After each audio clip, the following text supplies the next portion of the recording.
artillerymen, and they normally would fire between 3 and 4 aim shots a minute. The first step, the matros, would take a wad hook, like a corkscrew, run it down the muzzle, the muzzle loader, to the back of the breech, and pull out the breech. We can't open the bag. We have to do most of this work from the muzzle end. Now firing shot after shot, the barrel gets hot. So they wet a swab in a bucket of water and extinguish sparks. You don't want sparks when you quickly run down another 1.5 pounds of black powder. This matros, Mark had the most dangerous job on the muzzle end with the shortest life expectancy. I'm lucky though. Now he's going to dry it with a dry swab to soak up the moisture. And now the charge. Students, I wish we had the 1.5 pounds of black powder. They give us 6 ounces. It'll be loud, but not as loud as the full charge. Notice the crook rammer. This is French. See how it keeps him off to the side when he's ramming down the powder bag? The British and Americans, same time period, had a straight rammer with your hands over the muzzle. If something went bad with your hands over the muzzle, that would not be good for the matros. Now, who has the cannonball? Right here. Keep passing it around. I have very sad news, students. You're not going to believe this, but the Redcoats have a supervisor. Can you believe that? Redcoats with a supervisor? And he doesn't trust us. He issued us that cannonball. That's the only one we have.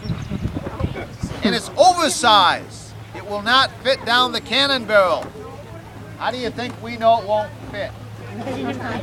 He knows we'll put it down there. What if Mark shot it out there and made the shot of his life? He hit a little boat or something. You think we'd be coming to work tomorrow? No. Yes. Would you visit us at the Mackinac City Police Department? Yes. That's what would happen to us. They get rid of the Redcoats for good. Now we're going to set a fuse. I'm going to take some pick, like a big brass nail.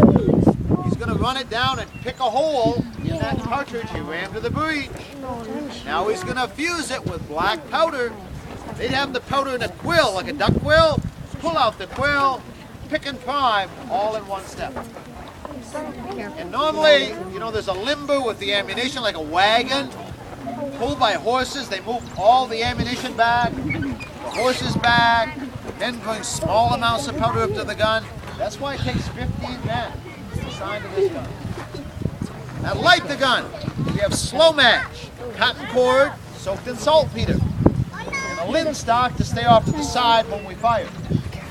How are we going to light this cotton cord soaked in saltpeter? Don't say a big lighter. How are we going to start a fire back in those days? Yeah. Flint. What's the name? Flint and steel. Very good. You knew that, young lady. Flint and steel and charred or burned tinder cloth. Now, Mark is a master at this.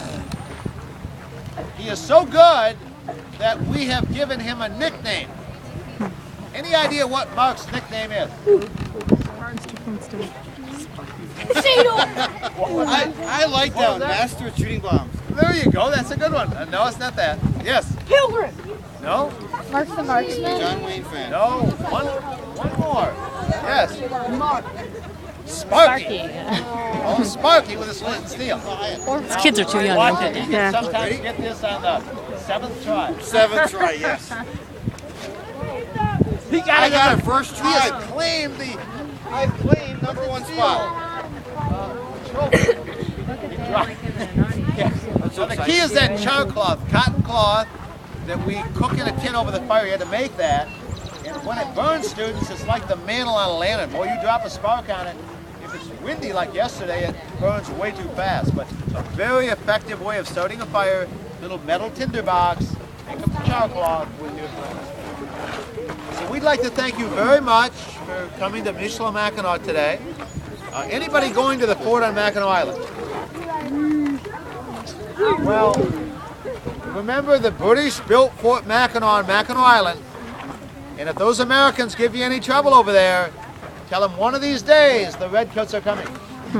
Coming back. Maybe not tomorrow, but one of these days. So get ready to cover your ears. If you have a hearing aid, take it out or turn it down. What do you say we fire this in honor of the king? He was the king of England in the 1770s. Me! Wait There you go. a second. Me! King George III. By grace of God, Gunner, a salute for the king. Cover your ears. No. Hearing aid, turn it down. Firing command. Gunner ready. Poise. Ho!